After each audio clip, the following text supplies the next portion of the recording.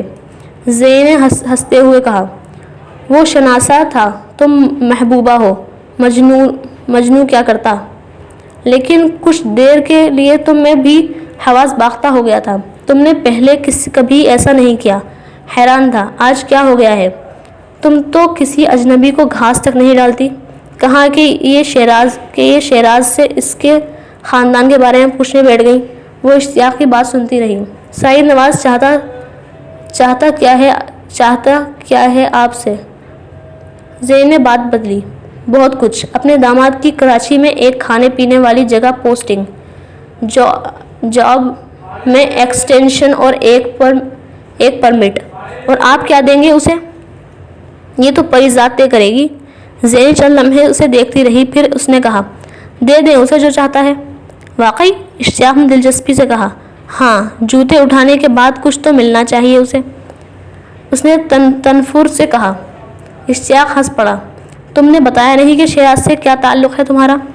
زینی نے ایک گہرا سانس لیا۔ آپ جان کر کیا کریں گے؟ تم سے ہمدردی بہرحال نہیں کروں گا۔ پھر تو رہنے ہی دیں۔ تم اس کی وہ منگیتر ہو جسے اس نے CSS کے بعد چھوڑ دیا۔ زینی کو دھچکا لگا، پھر وہ مسکرا رہا تھا۔ مجھے تو اب آپ سے ڈر لگنے لگا ہے۔ معشوق کو بھی عاشق سے ڈر لگتا ہے۔ زینی خاموش رہی۔ وہ شیراز کے بارے میں سوچ رہی تھی۔ مجھ سے شادی کرو گی پری زاد؟ وہ ایک بار پھر چونکی۔ اشتیاق ہفتے میں ایک بار اسے پرپوز ضرور کرتا تھا، کبھی فون پر کبھی ملاقات پر، لیکن سڑک پر آج وہ پہلی بار یہ بات کر رہا تھا۔ نہیں، اس نے بڑی محبت کے ساتھ اشتیاق کے کندھے پر ہاتھ رکھ کر کہا۔ کتنے سال انکار کرو گی پری زاد؟ جتنے سال زندگی ہے میری۔ وہ ہنسی۔ وہ جیسے کراہا، اس کا مطلب ہے انتظار بہت طویل ہوگا۔ یہ بھی ممکن ہے بہت مختصر ہو۔ آج عروج ہے تمہارا، اس لیے شادی نہیں کرنا چاہتی۔ میں تمہارا زوال کا انتظار کر رہا ہوں۔ وہ سنجیدہ ہو گیا۔ زوال میں آپ کے پاس پری زاد نہیں، کوئی دوسری پری ہوگی۔ زینی پھر ہنسی۔ طنز کر رہی ہو؟ نہیں، آپ سمجھیں، مشورہ دے رہی ہوں، اس نے لاپرواہی سے کہا۔ اشتیاق کچھ دیر خاموش رہا، پھر اس نے کہا، سلمان کے پیپرز بنوا دیے ہیں میں نے، 1-2 دن تک بھجوا دوں گا تمہیں۔ وہاں اس کی جاب کا انتظام کر دیا ہے میں نے۔ شروع میں اپنے دوست کے گھر پر ہی رہائش کا انتظام کروایا ہے، پھر ایک بار کام کرنا شروع کر دے تو دیکھوں گا کیا ہوتا ہے۔ زینی نے بے حد احسان مند نظروں سے اسے دیکھا۔ اشتیاق نے بے نیازی سے اس کی بات کاٹی۔ آگے کچھ مت کہنا، تمہاری زبان میں عاجزی ہے تو مجھے بری لگنے لگو گی۔ تمہاری زبان کی کڑواہٹ اچھی لگتی ہے مجھے۔ زینی واقعی بول نہیں سکی۔ کیسے جانتی ہے وہ تمہیں، تمہارے باپ کو، تمہاری فیملی بیک گراؤنڈ کو؟ شینا شیراز کے اندر آنے سے پہلے سعید نواز پر برس رہی تھی۔ شیراز کے نظر آتے ہی جیسے توپوں کو راکٹ مل گیا تھا۔ مجھے کیا پتا ہے، میں تو زندگی میں پہلی بار اس سے ملا ہوں، شیراز نے ہکلاتے ہوئے کہا۔ اور پھر بھی اسے تمہارے بارے میں سب پتا ہے۔ اور یہ کون سی منگیتر تھی تمہارے جس سے منگنی ٹوٹی تھی، جس نے مجھ سے شادی کی، جس کے بعد تم نے مجھ سے شادی کی؟ شینا پلیز، شیراز نے منت والے انداز میں کہا۔ اور آپ نے اس گھٹیا منسٹر کو انوائٹ کیوں کیا؟ وہ آدمی اس قابل تھا کہ یہاں آتا؟ ٹوٹلی ڈرنک تھا وہ، اور ساتھ وہ لے آیا اپنی اس نے کیا سمجھا کہاں آ رہا تھا وہ؟ مجھے کیا پتا تھا کہ وہ اپنے ساتھ کسی ایکٹریس کو لے کر آنے والا ہے؟ سعید نواز نے بے بسی سے کہا۔ پہلی بار شینا شیراز کے سامنے ان پر یوں چلا رہی تھی۔ آئندہ آپ کو اس 2 ٹکے کے آدمی کو بلوانا ہوا تو اپنے گھر بلوائیے گا، یہ میرا گھر ہے، کوئی نائٹ کلب نہیں ہے جہاں وہ اپنی ڈیٹ کے ساتھ آؤٹ ہو کر آئے، اس نے سختی سے کہا۔ سعید نواز نے اس بار خاموش رہنا بہتر سمجھا۔ اور تم، you are in big trouble mister, اور تم مسٹر ایک بڑی مصیبت میں گھر گئے ہو۔ وہ شیراز کو دھمکی دیتے ہوئے لاؤنج سے چلی گئی۔ اس کے جاتے ہی سعید نواز کو جیسے موقع ہاتھ آ گیا، وہ اپنا غصہ کسی دوسرے پر نکال سکے، اور شیراز ایسے کام کے لیے بہترین انتخاب تھا۔ کیا رشتہ تھا تمہارا اس سے؟ شیراز اس کے سوال اور انداز پر ہکا بکا رہ گیا۔ پاپا، میں اسے نہیں جانتا۔ یہ جھوٹ تم شینا سے بولنا، میری آنکھوں میں دھول جھونکنے کی کوشش مت کرو، سمجھے؟ میں قسم کھاتا ہوں پاپا، میں اسے نہیں جانتا۔ وہ روحانسا ہو گیا۔ اس کا بس چلتا تو وہ سعید نواز کے پاؤں پکڑ لیتا۔ میں 4 دن میں پتہ کروا لوں گا اس کے بارے میں، اور اگر مجھے پتہ چلا کہ تمہارا اس کے ساتھ کوئی چکر ہے تو تم دیکھنا میں تمہارا کیا حشر کرتا ہوں۔ وہ اسی طرح دھاڑے ہوئے کمرے سے نکل گیا۔ شیراز نے دل ہی دل میں زینی کو جی بھر گالیاں دیں۔ وہ واقعی اس کے گھر سے جاتے اسے پھانسی کے پھندے پر لٹکا گئی تھی۔ شینا، میری بات سنو پلیز، میری بات سنو۔ شیراز نے اندر کمرے میں جا کر شینا کو منانے کی ایک کوشش کی تھی۔ سعید نواز کی انویسٹیگیشن سے بچنے کے لیے یہ بے حد ضروری تھا۔ Keep your hands of me, اپنے ہاتھ پیچھے ہٹاؤ۔ وہ حلق پھاڑ کر چلائی اور اس نے شیراز کے ہاتھ کو جھٹکا۔ پہلے تو مجھے تم سے نفرت تھی، لیکن اب مجھے تم سے گھن آتی ہے، وہ چلا رہی تھی۔ You stink, you really stink. انہی ہاتھوں سے جوتے پہنائے ہیں تم نے اس 3rd کلاس ایکٹریس کو، جس کے آدھے شہر کے ساتھ چکر ہیں۔ کبھی دوبارہ مجھے ہاتھ مت لگانا۔ میں کیا کرتا، وہ مہمان تھی تمہارے پاپا کی۔ شیراز نے سارا ملبہ سعید نواز پر ڈالنے کی کوشش کی۔ پاپا کی مہمان تھی، تمہاری تو نہیں تھی۔ مجھے تو لگتا ہے وہ تم سے پیر چاٹنے کو بھی کہتی تو تم دم سادے ہوئے کتے کی طرح اس کے پیر چاٹنے بیٹھ جاتے۔ شیراز کا چہرہ سرخ ہو گیا۔ ناؤ دیٹس انف، اب بہت ہو چکا، اس نے بے اختیار شینا کو غصے میں ٹوکا۔ No I don't think so, that is. ہماری کلاس کا حصہ بننے کا شوق ہے تو ہمارے کلاس کا ادب بھی سیکھ لو۔ آپ اپنا یہ مڈل کلاسیا پن اسی گٹر میں پھینک آؤ جہاں سے تم نے ساری زندگی گزاری ہے۔ تم منع کر دیتی مجھے، پاپا منع کر دیتے مجھے، شیراز نے بے بسی سے کہا۔ ہم کیوں منع کرتے تمہیں؟ تمہاری اپنی کوئی ایگو، کوئی سیلف اسٹیم نہیں ہے؟ میرا کیا ہے، ہوتی تو آج نظر آتی۔ او مائی گاڈ، میں سوچ بھی نہیں سکتی کہ تم اتنا گر سکتے ہو، شینا نے اپنی کن پٹیوں پر ہاتھ رکھتے ہوئے کہا۔ میرے تو نوکر تم سے زیادہ غیرت مند اور خوددار ہیں، اور میں تم جیسے آدمی کی بیوی بن کر شیراز اور او مائی گاڈ، پاپا نے میری زندگی تباہ کر دی، وہ چلاتے ہوئے بولی۔ اب تم میرے کمرے سے دفان ہو جاؤ، اس نے یکدم شیراز سے حلق کے بل چلا کر کہا۔ وہ ہڑبڑا کر کمرے سے نکل گیا۔